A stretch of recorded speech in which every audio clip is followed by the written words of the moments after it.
A billionaire gave 4 women unlimited credit cards. 3 of them splurged on jewelry, cars, and designer clothes. But when it was the turn of a simple black maid, what she bought left everyone breathless and the billionaire completely stunned. Let's continue this story. The night was glittering with wealth and laughter inside the grand mansion of Alexander Grant, one of the richest men in the city.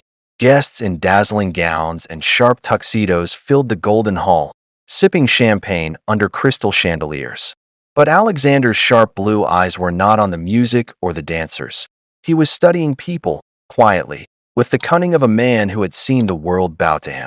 Money was his greatest tool, and tonight he wanted to use it differently, not in business, but in life. People reveal their true selves when they think no one is watching, and when they believe the limits are gone, he whispered to himself. On that very night, he called forward 4 women from different corners of his life. 3 of them were socialites, women who had always been close to wealth, who often tried to impress him, hoping to one day be more than just a friend of his fortune. And the 4th was someone no one would have ever expected, his maid, a quiet black woman named Clara, who usually went unnoticed, blending into the background of his mansion like the polished wood or the silver trays she carried. Alexander smiled faintly as he reached into his coat pocket and pulled out 4 sleek, matte black credit cards. "These are unlimited," he said calmly, holding them up as the women's eyes widened. "Each of you will take one. You may use it however you wish. Buy whatever you want, wherever you want, for the next 48 hours. No restrictions. But remember," his voice grew serious, his tone sharper than the glitter of the diamonds around the hall. "I will know exactly what you buy." The women froze for a moment, exchanging glances. Was this a game? A test? None of them could resist the temptation.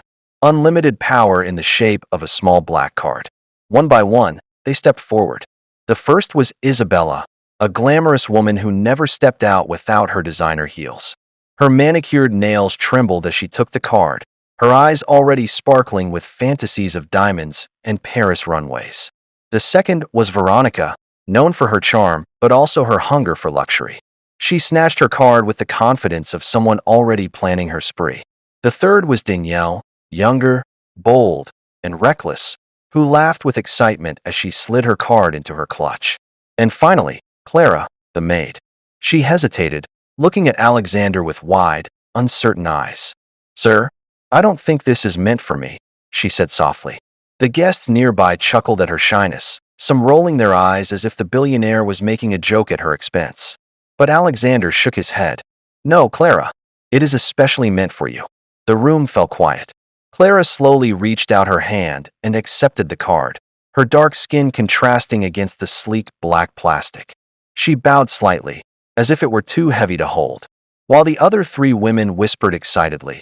Already dreaming of designer stores and luxury cars, Clara tucked the card away in her plain apron pocket and silently returned to her corner. The next morning, the challenge began. Isabella wasted no time. By noon, she had already swiped the card for diamond earrings, silk gowns, and an expensive sports car she didn't even know how to drive. She walked through boutiques like a queen, her entourage of store clerks bowing before her unlimited wealth. Veronica headed straight for a luxury spa and resort, booking the most expensive penthouse suite, filling the fridge with champagne, and summoning stylists to transform her into what she called a goddess of fortune. Danielle's spree was wild. She rented yachts, bought golden sneakers, ordered 50 designer handbags in different colors just to see which one she liked best.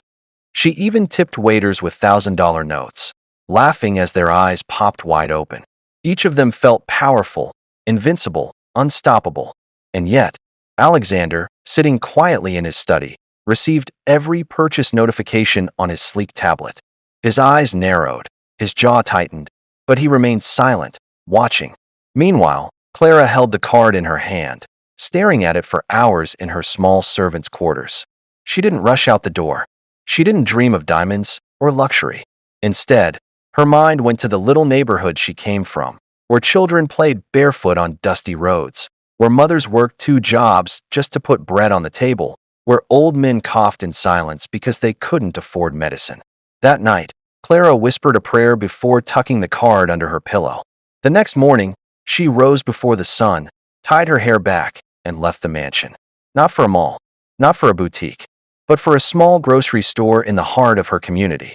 There, she filled carts with rice, flour, milk, and bread, hundreds of bags until the store owner himself came out to help. "Ma'am, do you realize how much this is going to cost?" he asked nervously. Clara simply smiled. "Don't worry. Just keep ringing them up." The card swiped. Approved. No limit. She moved on to the pharmacy next door, clearing shelves of life-saving medicines. Then to a clothing store, where she bought warm jackets and shoes for children who had never known such comfort. By evening, trucks were rolling into her neighborhood, filled with supplies.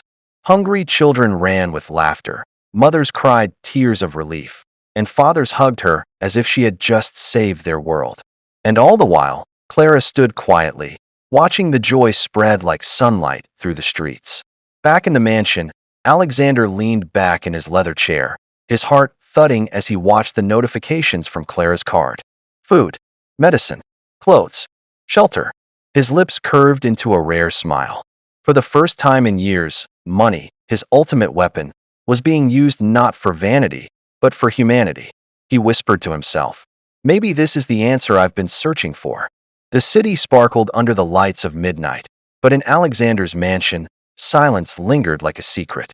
The billionaire sat alone in his study, the glow of his tablet reflecting in his sharp eyes as he scrolled through purchase alerts.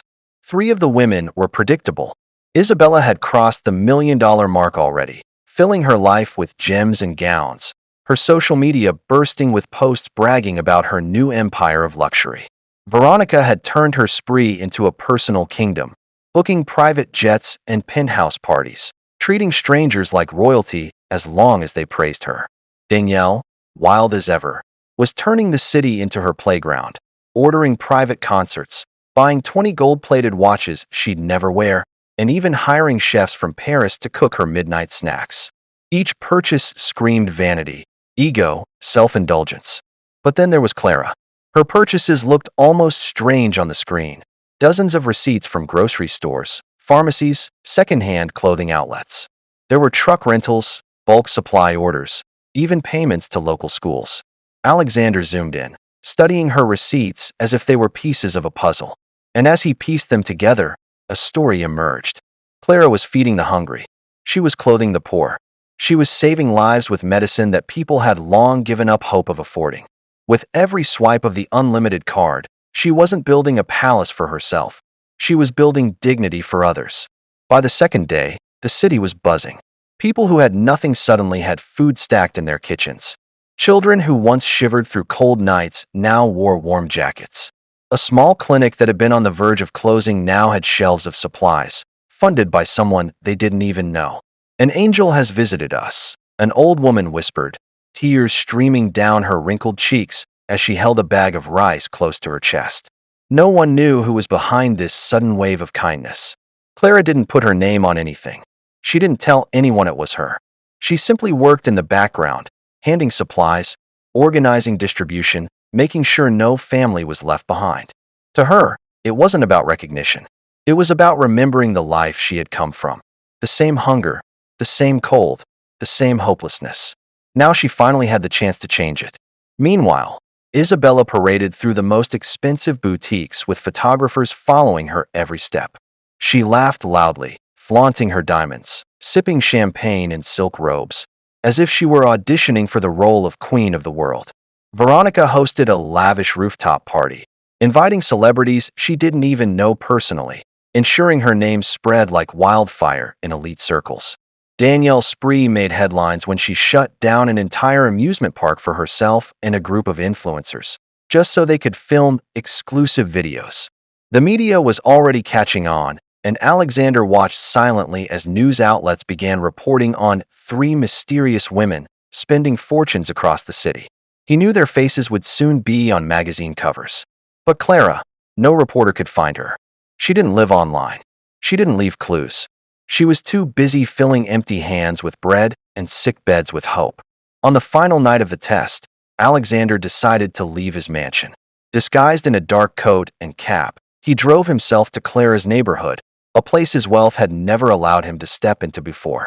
The streets were dimly lit, cracked, and uneven, lined with small houses that leaned on each other like tired old men.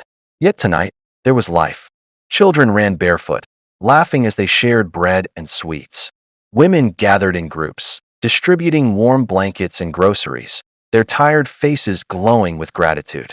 Alexander stepped out of his car, blending into the shadows, watching it all unfold. At the center of it stood Clara. She wasn't dressed like someone with millions at her disposal.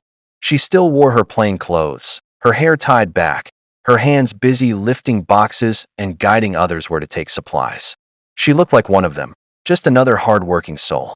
And yet, everyone turned to her with respect, as though she were the heart that kept this place alive. Alexander's chest tightened as he realized the truth. The other women had spent millions feeding their egos. But Clara, she had fed souls. Back in the mansion, the clock struck midnight. The 48 hours were over. The four women were summoned once again, each walking into the golden hall with different expressions. Isabella strutted in, dripping in diamonds, her perfume filling the air. Alexander, I must say, this was the most thrilling experience of my life, she declared proudly.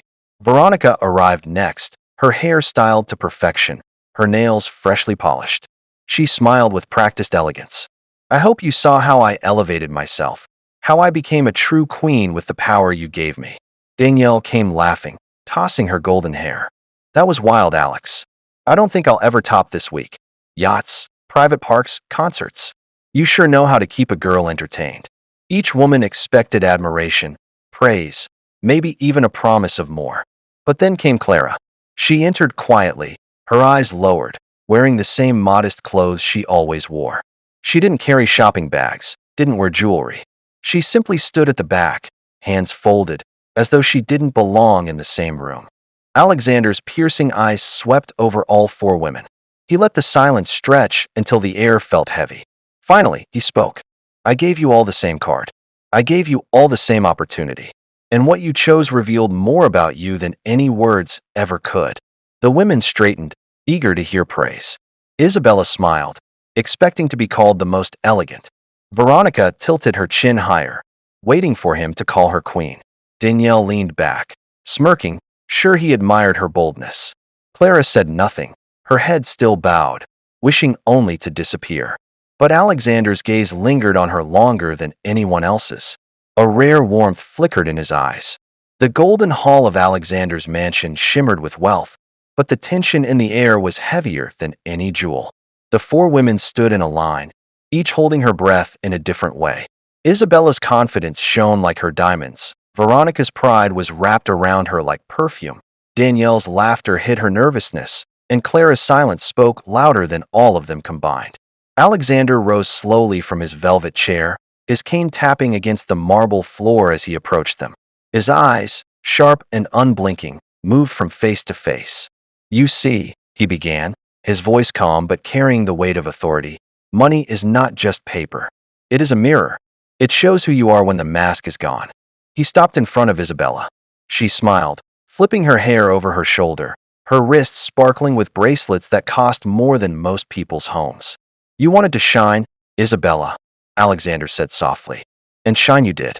You spent millions chasing jewels, gowns, cars, things that glitter but do not grow. Isabella laughed nervously.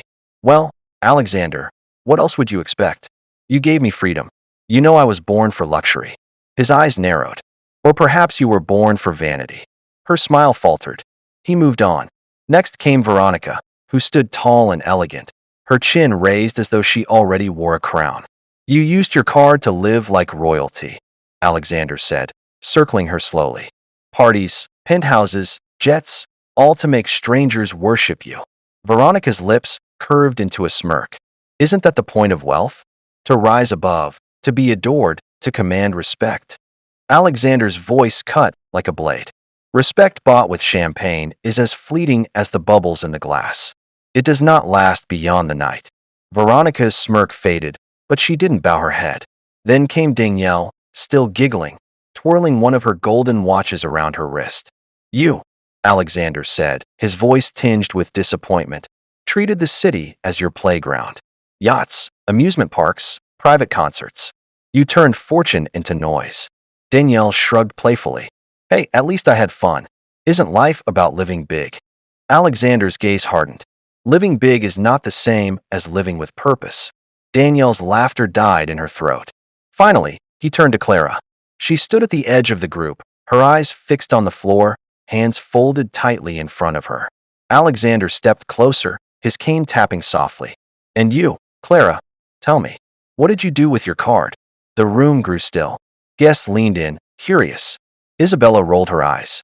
Veronica crossed her arms. Danielle smirked, expecting Clara to fumble. Clara took a deep breath. I, I bought food, she said quietly. Her voice trembled, but she forced herself to continue. For families who hadn't eaten in days. I bought medicine for sick children, clothes for those who shiver at night, supplies for schools that had nothing. She paused, her hands trembling now. I didn't buy anything for myself, sir. Not a single thing. Laughter erupted from the other three women. Isabella clutched her pearls, nearly choking with amusement. Food and medicine? With an unlimited card? You could have had diamonds, cars, mansions. Veronica sneered, shaking her head. Typical. Small-minded thinking. No wonder you're just a maid. Danielle giggled, whispering loudly. She wasted the chance of a lifetime on groceries. The guests joined in, murmuring with mockery, their elegant laughter echoing through the hall. Clara's cheeks burned, her eyes stung with tears, but she stood still, refusing to let her shame show. Alexander, however, did not laugh. Instead, his eyes softened for the first time in years. He raised his cane and struck it once against the marble floor, silencing the room instantly. Enough, he commanded, his voice echoing like thunder. The women froze, their laughter dying on their lips. Alexander turned to the crowd. You mock her because you do not understand. But I have seen what she did. He gestured toward the giant screen at the far end of the hall. With a flick of his hand, his assistant switched it on. Suddenly, the room was filled with images and videos. Children smiling as they held warm bread, families receiving boxes of food, mothers crying tears of joy with bags of medicine in their hands, a classroom of children jumping with laughter as they put on new shoes for the first time. Clara's community came alive on the screen, a world so different from the Golden Hall, yet more radiant than all the jewels Isabella wore. Gasps filled the room. Some guests covered their mouths, others whispered in disbelief. Isabella's face paled, Veronica's pride cracked, Danielle's smirk faded. And Clara's eyes widened in shock. She hadn't realized Alexander had been watching everything. She hadn't expected recognition. She had only wanted to help. Alexander's voice rang out over the silence. While the rest of you fed your greed, Clara fed souls. While you chased vanity, she chased humanity. She took the same card, the same power, and turned it into something you will never understand. Hope. Tears welled in Clara's eyes as the crowd's gaze shifted from ridicule to awe. Alexander stepped closer to her, lowering his voice so only she could hear. Clara, you have done something no billionaire has ever managed. You made money mean something. For the first time, Clara lifted her eyes. Their gazes met, and Alexander saw not just a maid, but a woman with a heart richer than his entire fortune. The silence stretched again, heavy and emotional. Then Alexander straightened, his voice regaining its commanding power. The test is over, and only one of you has passed. Isabella gasped. Veronica's fists clenched. Danielle muttered under her breath. Clara's lips parted in shock. She hadn't expected to win anything. She hadn't even realized it was a test she could win. Alexander raised the black credit card high for everyone to see. This card was not just about money. It was about truth. And Clara, you are the truth I was searching for. The hall was so quiet that one could hear the soft crackle of the fireplace. Alexander stood tall, the black credit card gleaming in his hand as the chandeliers above cast golden light over the stunned faces before him. Isabella's diamonds no longer sparkled with confidence. They looked almost cheap now. Veronica's carefully painted elegance had cracked into bitterness, and Danielle's carefree grin had dissolved into silence. But Clara looked as though she didn't belong in this moment, as if she were caught in someone else's dream. Her calloused hands clutched her apron, and her heart pounded so loudly that she was afraid everyone could hear it. Alexander's voice broke the silence. Do you know why I did this? His eyes swept the room. Why I handed out unlimited cards, not to my partners, Not to my fellow billionaires, but to you 4 women. No one dared to answer. He continued, for years, I have lived in a palace of glass and gold. I've watched people come to me with smiles and promises, but behind their eyes, there was always hunger. Not hunger for food, but hunger for more. More money, more status, more power. I wanted to see if anyone at all, could resist the poison of greed when temptation had no walls. He turned to Clara, and only one of you did. Clara's lips parted. But sir, I wasn't resisting. I thought about my neighborhood, about the children and the mothers. I thought, if I had been given this chance by God himself, I couldn't waste it on myself. It wasn't about passing or failing a test. It was about doing what my heart wouldn't let me ignore. Her words were soft, but they filled the hall with more strength than any grand speech. The guests shifted uncomfortably, some lowering their eyes, ashamed of how quickly they had mocked her earlier. Alexander's throat tightened. For years, his empire had made him powerful but also lonely.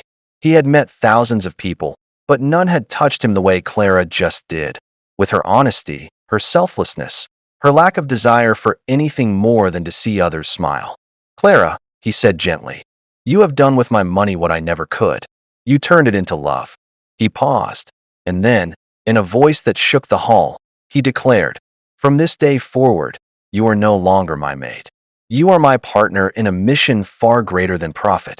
Gasps echoed around the room. Isabella's hand flew to her mouth. Veronica's eyes widened in outrage, and Danielle muttered, you can't be serious. But Alexander ignored them. He reached into his coat and pulled out a velvet box. Inside was not a jewel, not a diamond, but a gold-embossed contract. He placed it on the table in front of Clara. This is a deed, he explained. It gives you full control of a foundation I am establishing tonight. A foundation funded with my wealth, dedicated to feeding the hungry, clothing the poor, and healing the sick. And you, Clara, will be its head. The hall erupted into murmurs. Guests whispered in disbelief, some clapping softly, others too stunned to react. Clara froze, her eyes wide. She shook her head, backing away. No, sir. I can't. I'm just a maid. I don't know anything about running a foundation. Alexander stepped forward, his gaze unwavering. You know more than any of them, he said, nodding toward the other women. You know what it means to be hungry. You know what it means to work hard and see others suffer. That knowledge is worth more than any degree, any title, any crown. Tears streamed down Clara's cheeks. Her knees weakened, and for a moment, she thought she might collapse. She had spent her life in the shadows, scrubbing floors, carrying trays, invisible to the world. And now the richest man in the city was asking her to lead something greater than herself. She whispered, why me? Alexander's answer was simple. Because you were the only one who remembered what it means to be human. The other women couldn't bear it any longer. Isabella snapped, her voice sharp with fury. This is ridiculous. She's a nobody. She doesn't deserve this. Veronica added, her tone icy. Alexander, you're letting pity cloud your judgment. We could have built empires with your money. Instead, you're giving it to charity. Danielle crossed her arms, sneering. This is the biggest joke I've ever seen. Alexander's eyes turned cold as steel. He pointed his cane at them one by one. Isabella, you showed me vanity. Veronica, you showed me pride. Danielle, you showed me recklessness.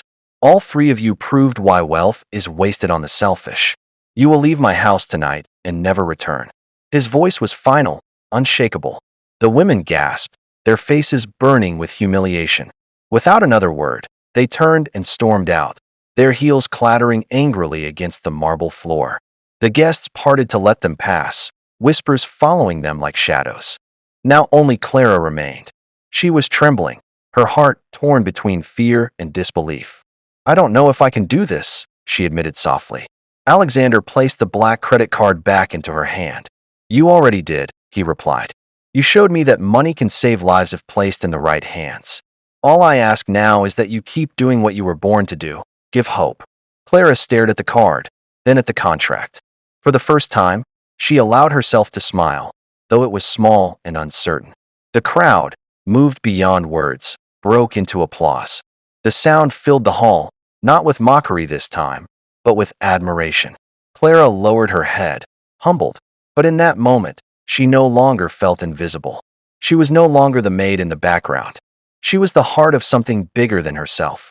Alexander, watching her, felt something stir within him, a sense of peace he hadn't known in years. Perhaps, he thought, this was the beginning of a new legacy. Not a legacy of skyscrapers and bank accounts, but of lives changed, of hope restored. And as he looked at Clara, he whispered to himself, this is what wealth was always meant for. The dawn broke gently over the city, painting the sky in soft shades of pink and gold. For most people, it was just another day, but for Clara, everything had changed. She woke not in her small servants' quarters, but in a guest suite Alexander had insisted she stay in after the night's revelation. The sheets were soft, the room quiet, yet her heart beat fast, unsettled. She had never slept in such comfort, never imagined herself in such a place. But when she looked at the black card resting on the nightstand and the contract lying beside it, reality washed over her. She was no longer invisible. She had been chosen to carry a weight far heavier than any tray or broom. Hope for thousands. In the days that followed, the news spread like wildfire. Headlines blazed. Billionaire fires socialites. Empowers Maid to lead new foundation. Some laughed at it, some mocked it, but many admired it. Reporters camped outside the mansion, desperate to catch a glimpse of Clara. Yet she didn't seek the cameras. Instead, she returned to her neighborhood, this time with official trucks bearing the name of the newly founded Grant Clara Foundation. When the people saw her step down from the truck, they didn't cheer for a celebrity. They embraced her as one of their own. Clara, our Clara! Children cried, running into her arms. Mothers wept with gratitude. Fathers bowed their heads in respect. She had not abandoned them. She had risen for them. Alexander, standing nearby, watched quietly. For years, he had measured success in numbers, in profits and acquisitions. But seeing those children laugh, watching families lift boxes of food with joy, he realized this was the kind of empire worth building. His heart felt lighter, as though a burden he never knew he carried had been lifted. Not everyone was pleased, of course. The three women who had failed the test became the subject of gossip columns, their reputations tainted. Isabella tried to defend herself on social media, but the world saw her greed clearly. Veronica retreated from the spotlight, her pride wounded. Danielle laughed it off, claiming it was all just a wild ride. But even she could not escape the sting of humiliation. Clara, however, didn't gloat. She never spoke ill of them. In her heart, she wished they too would one day discover what she had. That wealth without love was nothing but an empty shell. As weeks turned into months, the foundation grew. Schools once falling apart now had books, chalkboards, and roofs that didn't leak. Clinics had doctors who finally had the supplies they needed.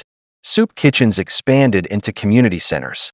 Entire blocks of the city were transformed, not with glittering skyscrapers, but with homes, gardens, and safe spaces for children to play. And at the center of it all was Clara, still wearing her simple clothes, still tying her hair back the same way, but carrying herself with the quiet dignity of a leader. Alexander often joined her, walking through neighborhoods he had never seen before. At first, people were intimidated by the billionaire, but over time, they saw him differently. No longer just the man of glass towers, he became the man who listened, who knelt down to speak to children, who sat at kitchen tables with families and heard their stories. The change in him was undeniable. I thought I was teaching Clara a lesson, he admitted one evening as they looked out over a park they had rebuilt together. But it was she who taught me. Clara smiled softly. You didn't need me to teach you, sir. You just needed to remember. One day, Alexander hosted a gathering at the mansion again, but this time it was different. Gone were the socialites dripping in jewels, the shallow laughter, the hollow applause. Instead, the hall was filled with teachers, nurses, volunteers, children, and families whose lives had been touched by the foundation. There was music, but it was simple and joyful. There was food, but it was shared like a family meal. At the center, Clara stood beside Alexander, still humble, still overwhelmed, but smiling. The applause she received this time was not mocking. It was genuine, heartfelt, and thunderous. When the night drew to a close, Alexander raised a glass. Years ago, I thought my wealth was my greatest power, he said, his voice carrying through the hall. But I was wrong. Wealth without compassion is nothing. Tonight, I honor the woman who showed me the truth. Clara, once my maid, now my partner, my teacher, and the beating heart of this foundation. The room erupted in cheers. Clara blushed, lowering her head, whispering a prayer of gratitude. She never sought this life, but perhaps it was always meant to be. From that night forward, Clara's story spread far beyond the city. She was invited to speak in schools, churches, even at conferences where world leaders listened in awe. But she never let fame consume her. She returned home each night to the same modest neighborhood, reminding herself of where she came from. Children still ran to her, mothers still trusted her, and fathers still thanked her. She remained theirs, no matter how high she rose. And Alexander? For the first time in decades, he felt something he couldn't buy: peace. He had built empires, but none had given him the fulfillment he found now. Sitting in his study late at night, he often replayed Clara's words in his mind. It wasn't about passing or failing a test. It was about doing what my heart wouldn't let me ignore. Those words became his mantra, his guide. The story of the four women and the four cards became legendary, told and retold as a lesson about greed, humility, and the true meaning of wealth. The three who failed were remembered, but not with respect.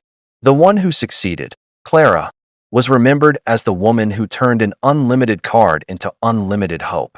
And Alexander Grant, once just a billionaire, became something greater in the eyes of the world, a man who used his fortune not to build walls, but to build bridges. As for Clara, every time she held that black card in her hand, she didn't see plastic or power. She saw faces, smiling children, healed families, communities reborn. That, she knew, was the real wealth. And so, the billionaire's test ended not with diamonds, not with yachts, not with vanity, but with a truth that would echo for generations. Money can reveal who we are, but love defines who we become. If this story touched your heart, don't forget to hit the like button, share it with your friends, and subscribe to the channel for more powerful stories that will inspire and surprise you. Your support means the world. See you in the next video.